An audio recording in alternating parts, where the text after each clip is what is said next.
I never imagined my wedding day was just the start of my death sentence. Up in that helicopter, high above the mighty river Niger, the wind felt like a slap. My heart hammered, not from the terrifying height, but from the man right beside me, my own husband, Reuben. The soft look he wore when he asked for my hand in marriage was completely gone. Now his eyes were ugly, burning with pure, raw greed. Before I could even beg him, he yelled over the sound of the engine blades, "Arthur's money belongs to me now. Rian, this is how it ends." With no warning, his strong hands shoved me. Hard. I screamed as my body flew out of the door. For one crazy second, I hung in the air, weightless between living and dying. Then the world spun into a blur as I fell, speeding toward the dark, rushing water below. My last thought before I hit the river was not of fear, but of fire, revenge. But to understand how I survived that impossible fall, you must first understand how the man I trusted with my life became the wolf determined to end it. My name is Rian. I was the single child of a popular business tycoon, known as Mr. Arthur, a respected, powerful man in Abuja. My father didn't just have money. He built a solid empire from nothing. Massive estates in Banana Island, petrol stations everywhere, and fleets of transport cars. His huge success was also a heavy curse. Many people, especially his own siblings and close relatives, carried a terrible jealousy for him. They hated how much he had, and because I was his only daughter, I carried the shame and burden of that community gossip everywhere I went. My mother passed away when I was just 11, making me my father's most treasured thing, his golden egg. He kept me hidden behind tall gates, sending me to the best private schools, always guarded in a tinted black, luxurious car. He will always proudly boast and say, "Whoever marries Rian marries an unstoppable fortune." I genuinely thought that real love could be stronger than all the greed, and that I had been careful enough. That belief was my biggest mistake. When Reuben first came into my life, he was the answer to every prayer, a perfect dream made real. He was tall, striking, with smooth, dark skin that seemed to drink in the Lagos sun. His smile was easy, his voice calm and sweet. He arrived from Abuja carrying the sharp confidence of a man who was going somewhere. He always wore crisp, fitted shirts, and his hair was always clean. You could smell his expensive cologne before he even arrived. He called himself a businessman, only if I knew what he truly does for a living. He promised he loved me, not the weight of Arthur's money or the inheritance written in my name. I swallowed the lie. For 2 long years, he was devoted, pouring out love letters, bringing fresh flowers, taking me on sweet dates, and even agreeing to my father's religious fasts, just to impress him. My father finally softened, giving his blessing with a warning, "Rian, you are my only treasure. If this man's love is true, I will step aside for him." The wedding that followed was simply massive. Yoruba talking drums beat alongside the joyful singing of the Igbo praise singers. The hall was overflowing with important people and foreign guests. No cost was too much for Arthur. The decorations were solid gold, the lace was imported, and the tables groaned under huge mountains of jollof rice, amla, suya, and pepper soup. I was wrapped in glittering silver, wearing a magnificent geli that felt taller than I was. Reuben stood beside me in his perfect agbada, looking every bit the king who had captured the heiress. Everyone clapped, everyone cheered, but under his beautiful smile, no one saw the coming storm. The first 6 months felt like a dream come true. Reuben treated me like I was fragile glass. He would wash my feet, bring me breakfast in bed, and take me for boat rides on the quiet side of the river. But that perfect picture started to crack. One night, he came home completely drunk, his eyes red, his voice thick and ugly. He didn't speak to me. He shouted, "Rian, your father holds all the strings." When will you finally tell Arthur to sign his whole business over to me?" I froze cold. It was the first time I saw that hungry, dangerous fire in his eyes. I tried to calm the shaking in my voice. "Reuben, you must be patient. My father decides these things when he is ready." But patience was not in his mind. The shouting quickly changed to scary threats. He would say, "If you don't unlock that wealth for me, I will show you Pepper." At first, I foolishly laughed it off, thinking it was just the anger of a frustrated man. But deep inside, a cold fear started to take root. Even my father saw the change. He warned me, his voice heavy with sadness. "Rian, my child, I don't like the look in that man's eyes anymore. They are not the eyes of a husband. They are the eyes of a starving man." Still, out of a sense of shame and stubborn hope, I defended Reuben. I truly believed that a wife must endure whatever marriage brought. The true end of our fake life arrived the day my father, Arthur, collapsed. His blood pressure shot through the roof, and we rushed him to the emergency room. Reuben didn't show panic. He saw opportunity. He immediately began pushing my father, even in the hospital bed, trying to force him to sign over company deeds. Arthur was weak but firm. He shook his head and said, "Reuben, I sweated blood for this empire. I will never give it to a stranger like you. If Rian has children, they will inherit it, not you." I watched Reuben's face go flat, his jaw tight with silent, deadly rage. Later that night, in our bedroom, he leaned close to me and whispered something that froze the air. "If your father won't give it to me while he's alive, maybe death will be faster." I felt the blood rush out of my head. I begged him, pleading with him to throw out such evil thoughts, but his smile was chilling. "Rian, relax. One way or another, what is mine will be mine." That was the moment the whole painful truth hit me. My husband no longer saw me as his wife. I was just a footbridge to a fortune, and you always burn the bridge once you have crossed it. One sunny Friday afternoon, Reuben invited me for a helicopter ride. I felt a little bit of foolish hope. He said, "Let's fly over the river, just you and me." A secret, romantic trip, I thought. He held my hand, kissed my head, and told me to wear something beautiful. I dressed up nicely with my golden earrings and my braids tied back. My heart begged me to believe he still cared. But as the helicopter lifted higher, he became cold. His hand on mine was no longer loving. It was a tight, painful grip. Then, the words that turned my insides to ice. "This is your last day on Earth, Rian. Say goodbye to your father's empire." Before I could even let out a full scream, his hands shoved me out with all his force. The sky and water kept spinning in circles. My elegant gown flapped around me like useless, snapped wings. The roar of the helicopter blades vanished as pure terror swallowed my senses. I hit the water with a heavy crash that stole the air from my lungs. Darkness and the bitter cold dragged my body down, deep into the river's belly. For 1 second, I was ready to give up. But something deep inside, a fierce, hot spark, refused to die. A voice whispered, "Rian, live for your vengeance." I fought, kicking my legs until I broke the surface, gasping for air. I saw Reuben's helicopter, already a tiny speck, flying away quickly. He believed he was free, but I was alive, and the hunt for him had just begun. The sudden death of Arthur's daughter in a helicopter crash.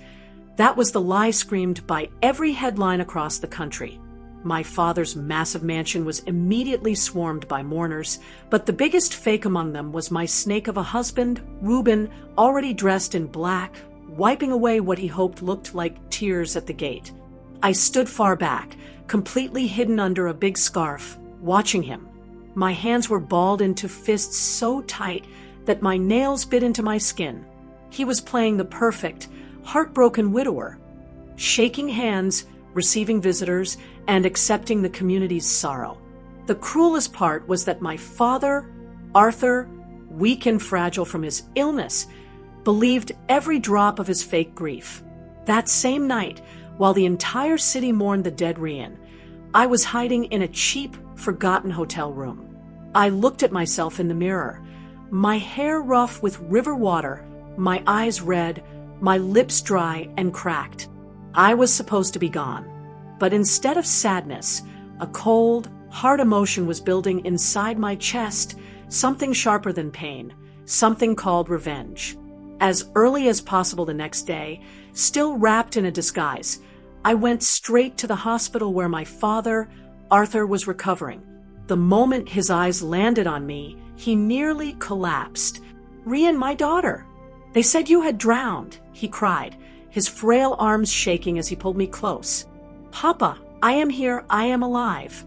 But you must not tell a single soul, especially not Reuben." The fear in his eyes deepened. "Reuben? What happened, my child? Did he try to end your life?" I swallowed the lump in my throat, the truth tasting like dirt. "Yes, Papa. He pushed me from the helicopter. He wants your empire. He will not stop until he has every penny." My father broke down, hitting his own chest with a trembling fist. "I told you, Rian." I saw the danger in his eyes. I held his hands tightly. "Papa, please, you must keep this secret. Let him think I am already dead. Only then can I become strong enough to destroy him." Arthur nodded, tears streaming down his face. "Rian, be careful, my daughter. That man is a beast. Do not face him alone." But in that moment, seeing my father's pain, my mind was already set. I was going to fight this battle alone. In the days that followed, I became a true shadow. I watched how Reuben started moving into all of Arthur's businesses, acting like the loyal son-in-law taking charge after a tragedy. He sweet-talked my father's partners, telling them that Rian had wanted him to manage everything before she died. Some partners believed the lie, some were suspicious, but Reuben was moving too fast, too boldly. One evening, I secretly followed his car to a busy nightclub deep in the city. Inside, he wasn't mourning, he was having a party. Bottles of expensive liquor were flying everywhere as he laughed loudly with women and his friends. I hid myself in the darkest corner, feeling a searing heat of rage climb up my chest. That was the moment I understood the complete truth. Reuben didn't only want Arthur's money. He also wanted the freedom to enjoy it with any woman he chose, without his boring wife, Rian, standing in his way. As I left the club that night, I made a new promise. He thinks I am finished, but I will rise up like a sudden, fierce fire, and when I finally strike, the shock will shake this whole country. But just as I planned my first move, something totally unexpected happened. It was the shocker of my life. When I returned to my hidden hotel room, a folded piece of paper was slipped under the door. The paper was old, and the writing looked rushed and shaky. It read, "Rian, I know you did not drown, and I know you're alive. Meet me alone at the old, abandoned warehouse by midnight. If you want the real, ugly truth about Reuben, come." My heart hammered. Who could this be? How did anyone know I was alive when only Arthur knew the truth? And what secret about Reuben could possibly be worse than attempted murder? Fear snaked its way down my spine, whispering that this was a trap, but my need for answers was much stronger. So, when the city was quiet, wrapped again in my scarf and long dress, I walked silently to the warehouse. The air inside was thick and cold. I heard soft footsteps. A dark shape moved out of the corner, and when the figure finally stepped into the faint moonlight, my breath completely caught in my chest. Standing there was a familiar face I thought I would never see again. The man moved slowly into the light, and when his features became clear, my knees almost gave out. It was Finn, the loyal driver who had worked for my father for nearly 20 years. Finn was much more than a driver to me. He was family. He was like the favorite uncle who, always smelled of diesel and comfort. I remembered him driving me at school every day, waiting for hours just to ensure I was safe, and telling me beautiful moonlight stories every evening before dinner. But months before my grand wedding, he had suddenly vanished. Arthur told me Finn had simply resigned and gone back to his village. Yet here he was, alive, his eyes urgent and darting around the dark space. "Rian," he whispered, his voice full of relief, "thank God you made it. I knew that devil could not kill you so easily." My own voice was shaky. "Finn, what are you doing here? And what devil are you talking about?" He sighed heavily, his face etched with pain. "Because I know Reuben better than you do. And if you listen to me tonight, you will finally understand the real reason he married you." My heart pounded hard against my ribs. "What truth? Tell me." Finn stepped closer, lowering his voice. "Reuben didn't find you by chance. He planned it all. He and some of your father's most greedy relatives have been working together for years. They used me to watch your family's every move. When I refused to help them take out Arthur, they threatened my life. That is why I ran away." My stomach tied itself into a terrible knot as his words finally sank in. "You mean Reuben knew all about my father's business, even before he pretended to meet me?" Finn nodded slowly, his eyes heavy with worry. "Yes, he studied everything. Your daily habits, your friends, the people Arthur trusted. That first time he bumped into you at your father's birthday event, it was all fake, a perfectly laid trap to pull you in." My hands started shaking badly. A burning rage filled my chest. I suddenly remembered everything. How he always knew exactly what to buy me. How he always appeared exactly when I was alone. And how he never once complained about waiting 2 full years until I finally agreed to marry him. It was all a cold, cruel pretense. I bit my lip until I tasted blood. "Finn, and you kept silent? You watched me walk straight into the arms of a monster." His gaze softened slightly. "I tried to warn your father secretly, but Reuben had already lined up powerful people to back him. If I had spoken out loud, they would have easily killed me, and maybe you too." Tears burned my eyes, but the rage was so strong it pushed them back. "So, Reuben wasn't just a greedy man. He was a ruthless hunter, and I was nothing but his chosen prey." Finn gripped my arms hard, pulling me into a fierce moment of clarity. "Rian, listen now. You are still standing, and that is a miracle. That is a weapon. Don't waste your energy on sadness. You must fight him with mind and cunning, not tears." I swallowed and slowly nodded. My fists were still tight, but I finally let go of the pain. For the first time, I felt the cold, hard power of a true survivor. But then, the deep silence of the warehouse shattered. There was the unmistakable sound of heavy work boots crunching on the gravel outside. Before I could even speak, Finn pushed me roughly behind a tall, dark mountain of crates. The huge metal door scraped open, and a blinding flashlight beam swung violently through the space. My blood turned to ice as the voice followed the light. "Are you in here?" The voice was low, smooth, and full of cruel amusement. It was Reuben. My heart was beating so loud, I thought he must hear it. How did he know? Was the letter a setup between Reuben and Finn?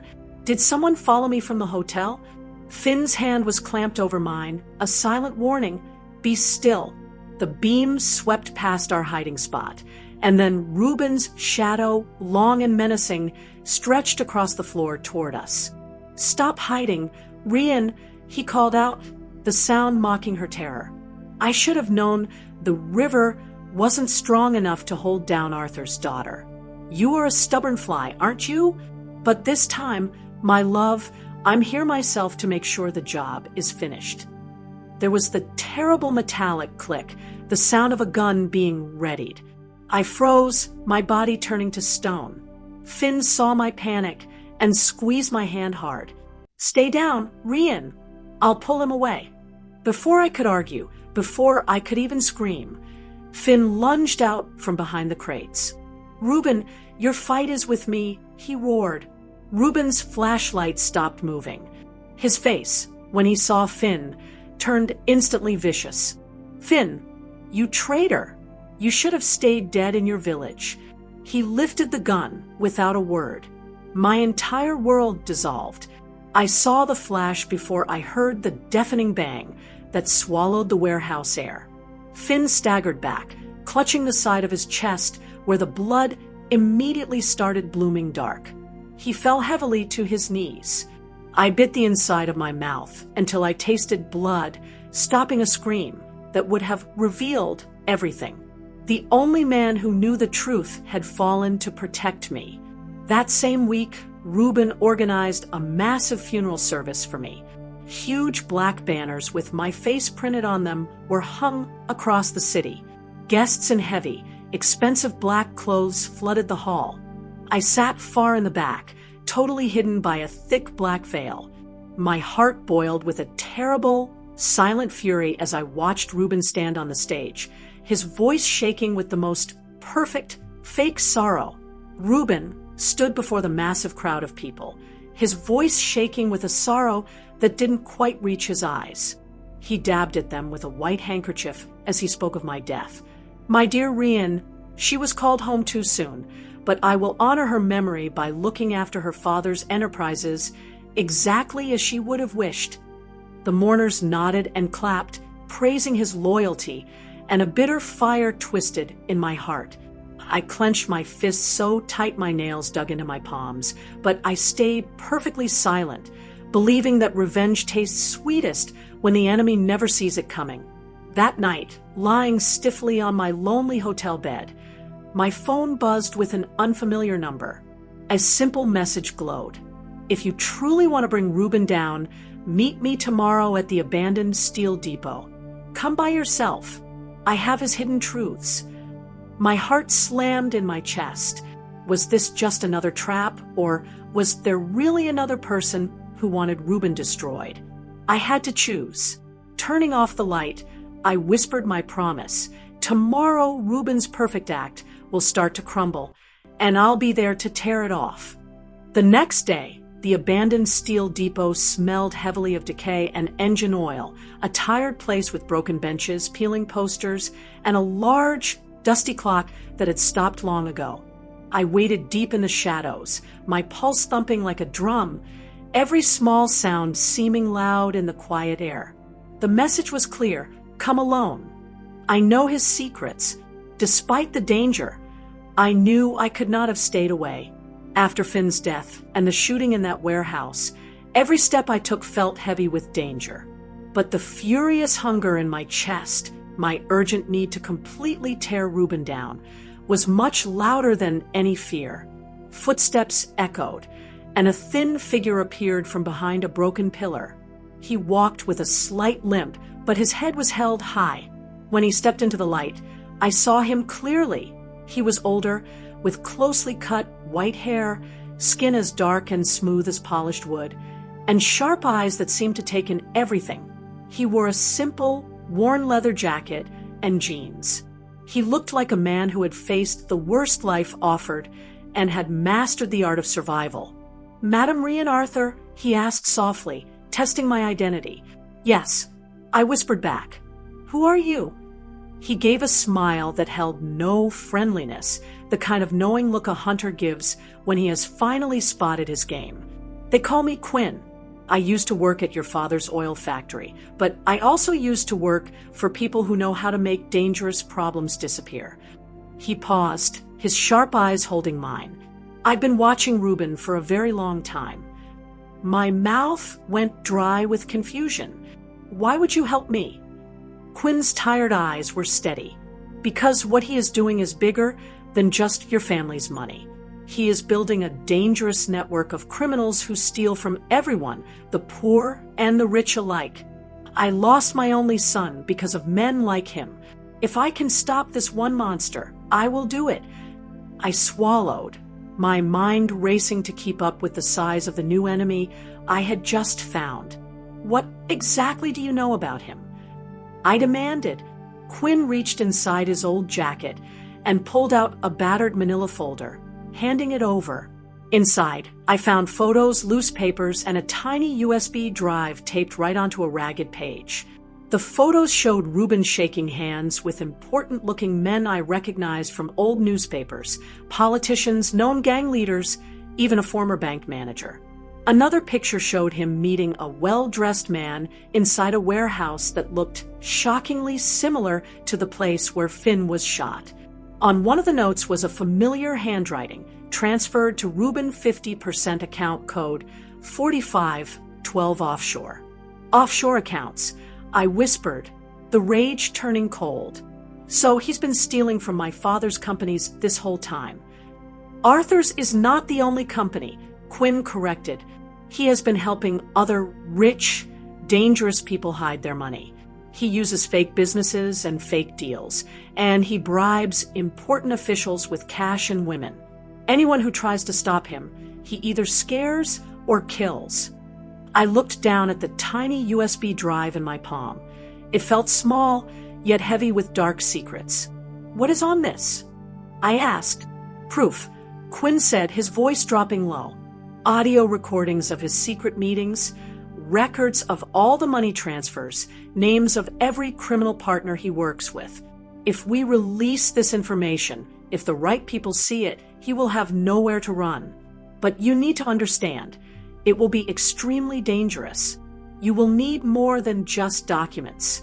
You will need people you can truly trust. My stomach tightened, knowing the fight was about to get much bigger than my marriage. Danger had been my steady companion for weeks, but this information, this was the real beginning of the end for Reuben. My hands were shaking, but I carefully slid the USB drive back into the folder. What exactly must I do? I asked. Quinn leaned in close. You must become a true ghost, Rian. You have to keep pretending to be dead while we slowly cut his power off. He believes the law is entirely on his side right now. He has already moved into your mansion, signed contracts, and started changing management in Arthur's companies. We have to strip him quietly. He paused, studying my face carefully. Do you have anyone you can really trust? A close friend from school, an old family worker? Your father is too weak to fight Reuben in his condition. I thought of one person only, my cousin, Jasper. He was like a brother, but he was working in London. Would he drop everything and help? I had no time to reach out now. If I agree to this plan, I said slowly, what about Arthur? I cannot let Reuben hurt him. Quinn nodded. We will make him believe everything is normal while we work in the shadows. We will plant fake evidence to show he is stealing. We will hit his bank accounts and freeze them. We will leak all of his dirty meetings to the press. His voice turned serious. But understand this, there is a cost. Reuben will fight back. He will hurt people. He may kill again. We must move carefully. A sudden, faint wail of a siren sounded far in the distance. I jumped slightly, but I made sure my face showed no fear. I had already paid the price with Finn's blood. There was absolutely no way to go back now. Where will I stay? I asked. Quinn's sharp eyes softened for a moment. With me for a little while. My place is small, but it is safe, Rian. He hesitated before adding, and there is one more detail. There is a man named Dalton. He used to be an honest police inspector. Reuben's people got him fired because he refused their dirty bribes. If we can reach him, he can help us leak all these documents to the right people in government. But you must know he has many enemies and he cannot risk being seen near you. I took a deep breath that felt like my lungs were filling with both cold smoke and hot fire. Do it, I told him firmly. I will do whatever is needed to finish this. That same night, Quinn drove me to a tiny, hidden house near the very edge of the city. Inside, the comforting smell of old books mixed with hot pepper soup. Quinn's small radio was playing low music. I sat down and buried my face in my hands, finally letting myself think about everything I had lost. Finn's blood was still staining the memory of that warehouse floor. My father, Arthur, was weak and hiding. Reuben was eating my life like a hungry locust. Quinn watched me, his gaze steady and without pity. "You must not allow sadness to guide you," he warned me gently. "Pity always breaks the best plans." I nodded, the sorrow hardening into resolve. The days that came next were all mixed up and fast. I gathered up every single piece of clothing or jewelry that connected me to the helicopter crash and destroyed it all. I practiced a new, harsh voice on the phone and gave myself a new name for any necessary meetings. I learned how to move through the streets of Lagos like a shadow, completely unnoticed. Quinn patiently taught me to read complicated financial papers, showing me how to spot fake invoices and trace money through shell companies. Every day, the USB drive in my pocket felt heavier, like it held the dense weight of a coming storm. At night, I listened to Quinn's quiet stories of other victims. The honest woman who lost everything to a greedy man in a suit, the entire group of workers robbed of their pensions. Each story was a hard, cold brick that I used to build a solid wall inside my mind. No more mercy, no more waiting. One morning, Quinn finally looked at me and said, "We will make our first move tonight. Reuben uses a small company to secretly transfer money out of your family's accounts. If we can freeze it instantly, we will watch how his partners react. If they panic, we will know exactly when to release the dark records." My palms started to sweat immediately.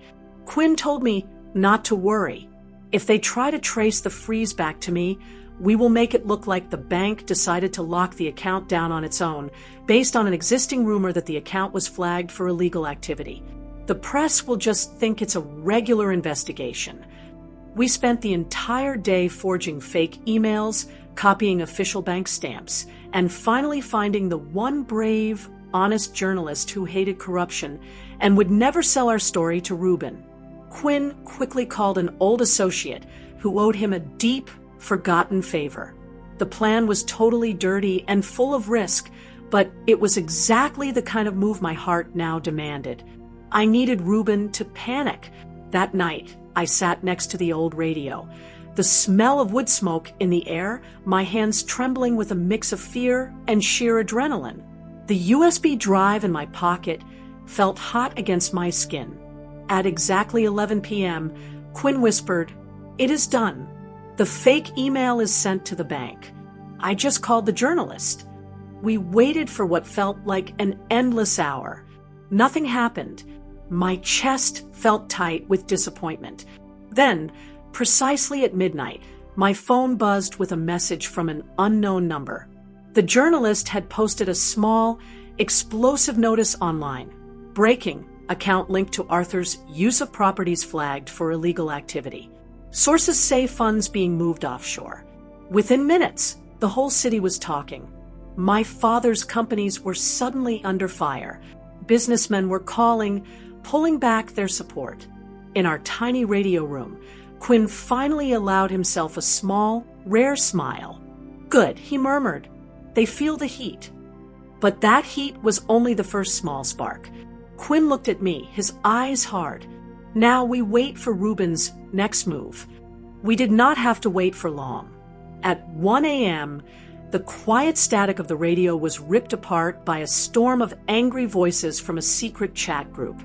I heard Reuben's name shouted in panic, no longer whispered with respect. Then the messages started flying. A friend had seen his black SUV tearing through town. Another claimed Reuben had stormed into the bank himself. My throat went completely dry. Quinn's face remained calm, but his eyes were fierce.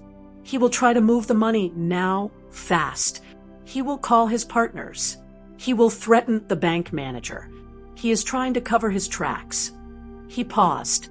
That is when we must hit him with the USB. I clutched the folder, feeling the rush of victory. The plan was working, but as we celebrated silently, a chilling thought struck me. Reuben was not a fool. He wouldn't be easily trapped. He had already killed once and threatened many. If he ever guessed where I was, he would come for me directly. Then a final, horrifying voice cut through the radio's crackle, a voice I had heard too many times, come even while plotting death.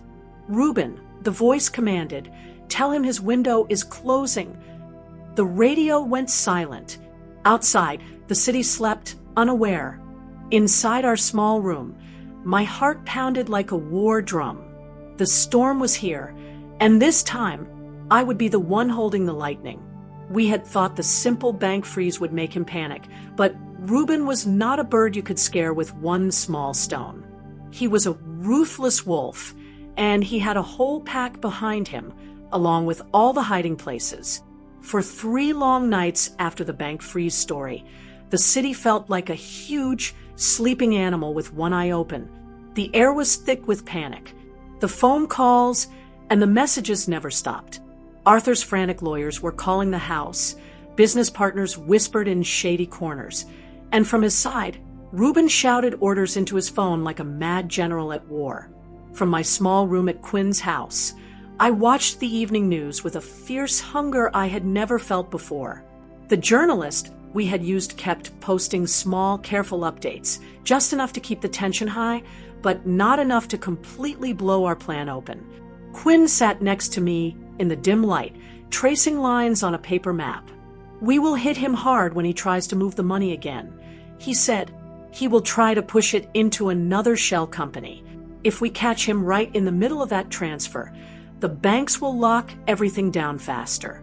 We need to freeze his key partners, and then we will release the audio and bank records to the press. That will be the end of him." I nodded, feeling a strange, hollow calm settling inside me. It was the calm that comes before a storm breaks, but I knew that kind of peace could be fragile. We had a new, essential ally now, the former Inspector Dalton. He moved like a true ghost, quiet and careful. His eyes carried the deep weariness of a man who had been crushed by a bad system, but still fiercely wanted to do the right thing. He had been honest, and that honesty had cost him his job. Yet, when Quinn whispered the plan to him, Dalton agreed to risk everything. He still had important contacts in the banking world and a secret list of officers who still had a conscience. We prepared to use all of them. The plan was simple in words, but brutally dangerous in reality. On Friday, when the stock market was heavy with transactions and the banks were busy, we would trigger a massive, coordinated financial freeze. Dalton would call his last contact at the central bank, Quinn, and I would simultaneously leak the key names to the journalist. At that exact moment, we would release the secret audio from the USB drive to 3 different independent media houses. No single person, not even Reuben, could stop all 3. It would be messy for him, and messy was exactly what he deserved. I kept thinking of Finn's blood, the sound of his body hitting the floor, and the image of my father's weak, shaking hands. None of those memories were gentle now. They were all sharp edges, driving me forward. On Wednesday night, as Quinn and I were finalizing the list of shell companies, a dark shadow moved outside his small house. I pressed my hands against the glass and peered out. A black bus was idling nearby, its headlights off. My heart leaped. We had been so incredibly careful. How could anyone find us? Quinn gripped my shoulder. "Get down," he whispered urgently. "Lock the back door." The car door opened, and I heard heavy footsteps approaching the house. The silence felt like a solid cage around us. The person reached the door and knocked, a slow, determined sound. Quinn moved to answer, opening the door just a crack before widening it in surprise. My breath instantly froze in my throat when I saw the visitor. It was Jasper, my cousin. "Am I safe here?" he asked without ceremony. He looked different from the last time I saw him after his years in London. Cleaner, his eyes sharper, his clothes expensive. He stepped inside, and pulled me into a fierce hug like a man who had arrived too late. "Rian, you are alive." Thank God. A wave of relief, warm and deep, washed over me. Jasper had always been a kind and loyal cousin, but I never expected him to drop everything.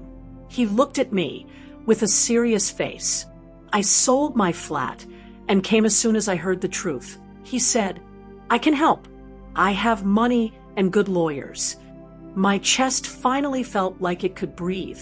Our allies had multiplied, but the relief, I knew, was not meant to last long. That same Wednesday night, 2 large men in dark suits waited silently outside my father's mansion. They were not security guards. They were cold-blooded mercenaries, men who worked only where the law was weakest and the bribe money was the loudest. They waited until midnight, then moved into the house with practiced ease. They knew the layout, carrying forged keys and moving faster than lightning. They entered the large study where my father, Arthur, slept with his heart monitoring machines beeping softly, and where the nurse, Ivy, was dozing lightly in a chair. They immediately took Ivy's phone and silenced her without mercy. Arthur woke when a rough hand clamped over his mouth. By the time the sun rose, the house felt empty inside, and the hired guards at the gate were frozen, unsure of what had happened. My father was gone. When we finally heard the news, the world seemed to shatter into tiny pieces inside my head. I kept thinking about his hands, his old hands that had once held my tiny head when the whole town whispered about my mother's death. He had always been the strongest mountain in my life. To see him taken like a possession, a fragile thing, felt like the entire earth had been pulled out from under my feet. Reuben called early that morning. His voice was sharper and colder than I had ever heard it. "Rian," he said smoothly, "I hear you're causing trouble. I strongly suggest you stop right now. If you keep poking, lives will fall like dominoes." My throat tightened into a knot. "Where is my father?"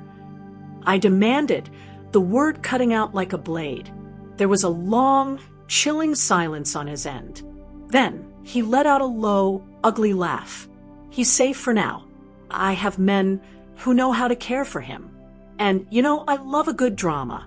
I'm planning something grand. You will see him on the night the whole city is watching. If you don't back down, I will make sure the whole world watches your father suffer." My knees went instantly weak. I wanted to smash the phone against the wall. I wanted to tear apart the world to find Arthur. Instead, I forced a shaky whisper. "Where is he, Reuben?"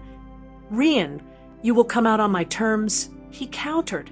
"Otherwise, I will put him on a stage and show everyone what you truly are, how you faked your death and lied to get this money.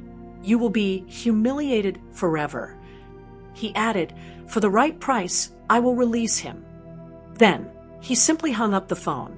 I threw myself back into the chair, my head hitting the wood with a dull thud. Quinn's face was hard and set, Jasper's eyes flashed with cold anger, and Dalton's jaw was clenched tight. None of us slept that day. The original plan had twisted into a terrifying new shape. It had not accounted for Reuben taking a hostage. The streets felt like they were closing around us, forming a net. I swallowed the thick fear in my throat and draped a large scarf over my head. That night, the main plaza smelled of sweat, diesel, and buzzing electricity. Bright cameras sat on tripods, and politicians stood around smiling like hyenas waiting for a meal. The huge crowd hummed with noise. Somewhere in the crush of people, men in dark suits and carrying hidden guns blended into the chaos. Reuben walked onto the brightly lit stage like a king who had already won the war. He smiled up at the cameras, holding a small box in his hands as if he were about to reveal a precious jewel. "I know many of you deeply love Arthur's properties," he said, his voice loud and confident over the speakers. "Tonight, I will finally clear my own name. I will show you the real truth. I have proof that Rian, my late wife, was part of a terrible scheme to steal from her own family. And I will show you exactly where she is right now. A wave of low murmurs spread through the crowd, like wind racing over dry leaves. The cameras immediately zoomed in, and I stayed low, hiding behind Quinn and Jasper. Dalton had managed to place one of his men near the stage, who was ready to feed the camera's output directly to us. We watched as Reuben opened the small box slowly, with the dramatic flair of a magician about to perform his greatest trick. The entire crowd leaned in. Then, the microphone on the stage crackled, and a woman in a uniform stepped to the edge of the stage, raising a small electronic tablet toward the camera. She was not a journalist. It was Ivy, the nurse they had taken from my father's room. My heart stopped beating. On the tablet screen, Arthur sat in a chair. He looked terrified, and his age seemed to have doubled instantly. A man's hand, covered in a black latex glove, held my father's frail shoulder.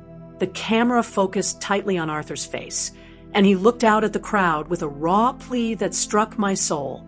Reuben smiled triumphantly at the cameras. "Meet Arthur," he announced. "He is here because I thought it was time for the truth. He will tell you how his own daughter stole from him. He will tell you how Rian faked her death." A cold, silent scream was trapped in my throat, and I almost lunged forward.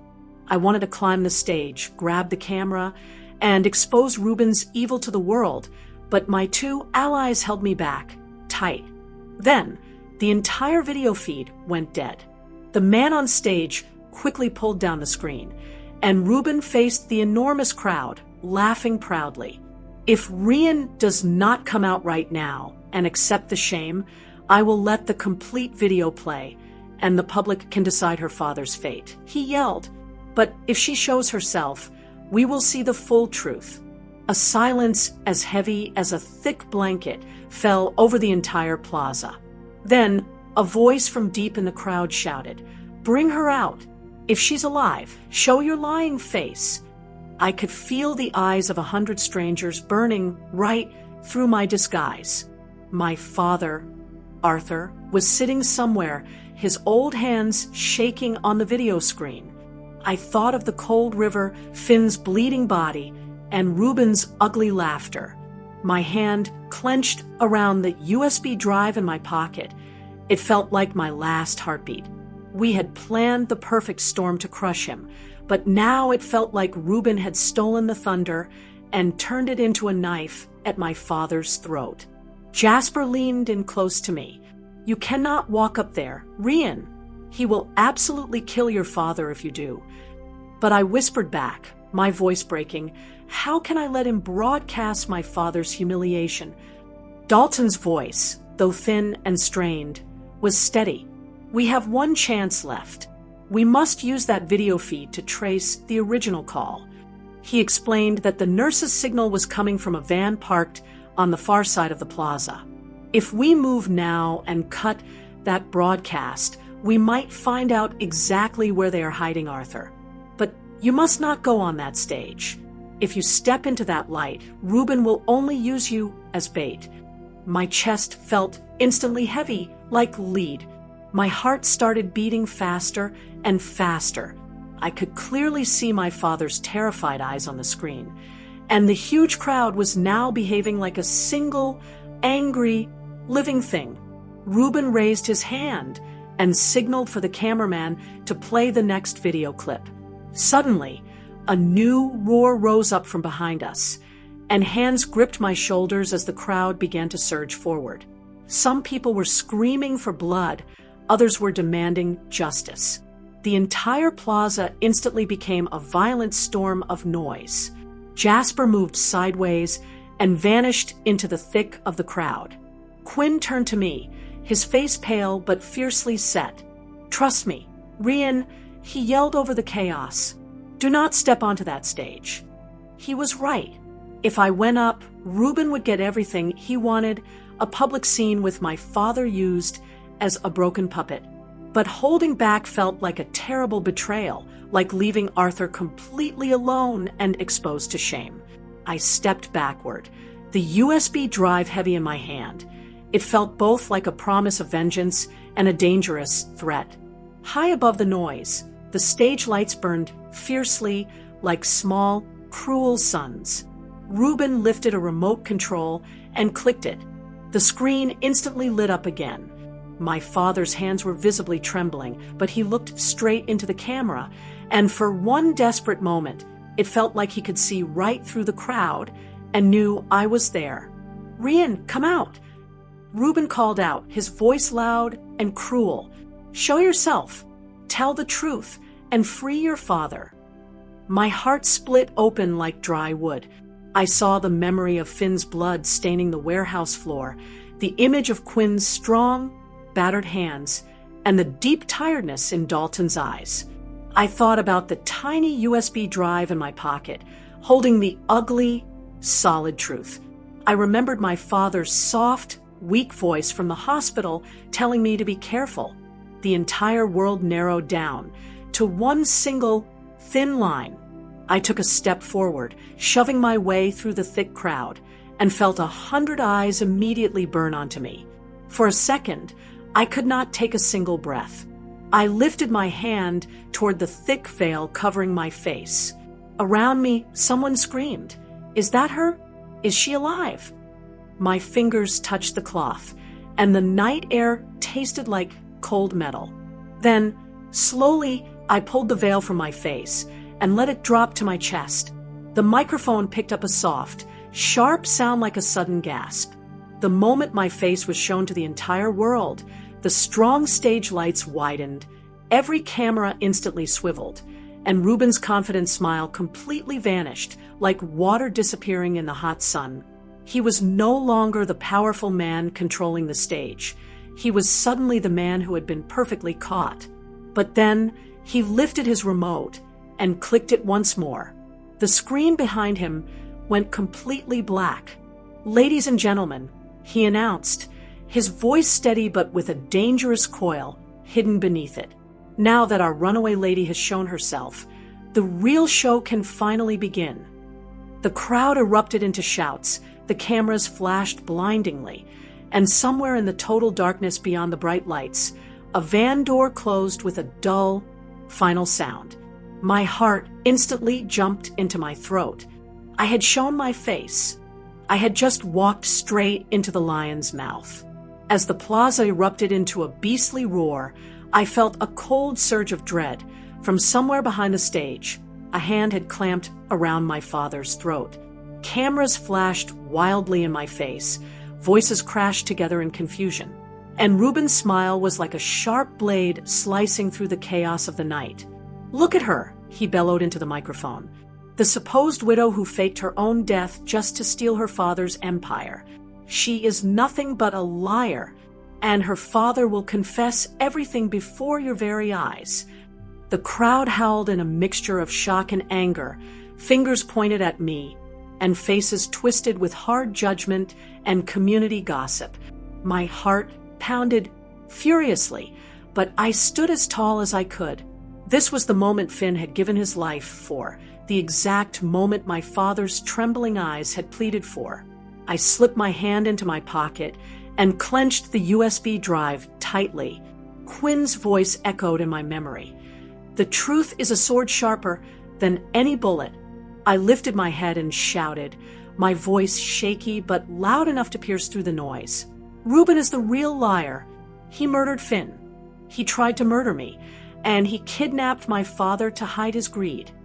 The crowd gasped sharply. Reporters shoved closer, and cameras zoomed in on Reuben's face, which darkened instantly. He clicked the remote control once more, and the screen behind him lit up again with Arthur's weak, suffering face. A man wearing gloves instantly pressed a knife tight against Arthur's neck on the screen. My stomach twisted with dread, but I did not step back. Rian will destroy her own father with lies. Reuben barked into the microphone. "Watch now. Arthur will speak the truth." The gloved hand shoved a microphone close to my father's trembling lips. For one terrifying moment, the whole plaza seemed to stop breathing, but then my father's voice, the weak, broke the heavy silence. My daughter, Rian, is innocent. It is Reuben who betrayed us. He killed Finn. He wants everything. Do not believe his lies." The crowd exploded into pure chaos. Gasps, screams, and angry shouts of "Arrest him," filling the night air. Reuben's face twisted with raw, exposed rage. He hurled the remote control onto the ground and pulled a small pistol from inside his coat, pointing it straight at my head. For one endless heartbeat, time froze completely. I thought of the cold river, the spinning helicopter, Finn's blood, my father's tired eyes, and Quinn's belief in me. My whole life narrowed down to this one painful second. Then bang. But the sound didn't come from Reuben's gun. From the darkness of the shadows, former Inspector Dalton fired a single, clean shot. The bullet struck Reuben's arm, and he screamed, dropping his pistol onto the stage. The whole plaza instantly exploded into complete chaos as people screamed and scattered in every direction. Police sirens wailed loudly in the distance as Dalton's men, who were hiding nearby, rushed forward. Quinn and Jasper raced toward the stage, fighting their way through the panic. At the same time, Dalton's allies swarmed the van parked at the edge of the plaza. Shots rang out. Men yelled, but within moments, they dragged my father, Arthur, out, weak but completely alive. I ran, tears streaming down my face, and fell straight into his arms. "Rian, my daughter," he whispered, his voice trembling with relief. "You have fought like a true lioness." On the stage, Reuben tried desperately to flee, clutching his badly bleeding arm, but the huge crowd suddenly turned against him. People who had praised him just minutes before were now shouting terrible curses. Bottles, stones, and insults flew through the air, and cameras captured everything. The mighty man completely brought down, his mask torn clean away. Dalton's men seized him, twisting his arms behind his back. Reporters shoved microphones right into his face, documenting his total fall from grace. The truth had burned too brightly to be hidden any longer. For the first time, Reuben could not manage a smile. Weeks later, the headlines were telling the one story the world could not stop talking about. Wife survives murder attempt. Exposes husband's greed and crimes. Arthur's property saved from wolf in disguise. Widow's deadly revenge shocks the nation. Reuben was stripped of every single thing. His powerful allies abandoned him completely, and his name became a common curse. He sat rotting in prison, a mere shadow of the arrogant man who had once tried to own my life. But the victory did not taste sweet or easy. At night, I still saw the image of Finn falling, his blood spilled for my freedom. I still heard the cruel sound of the helicopter blades, and still felt the icy slap of the River Niger. This revenge had cost me everything, and though it brought the cold hand of justice, it left a scar deep inside my soul. My father, Arthur, held my hand one quiet evening and spoke softly. "Rian, my child, you have avenged us and protected our name, but do not let the fire of that revenge burn the rest of your life away. Rian, truly live, so that Finn's sacrifice was not wasted." I nodded, but deep inside my heart, I knew I would never, ever be the same person. I had survived death. I had faced the worst betrayal, and I had destroyed the man who tried to kill me. My revenge had shocked everybody. I ask you, do you think the powerful men who run this country will truly let a woman who came back from the dead take over an empire in Lagos? Or is the next fight going to be even deadlier than the last? Drop a comment below with your thoughts on Victor's fate, and tell us where you are watching from. Don't forget to like, share, and subscribe so you never miss another powerful story from our channel.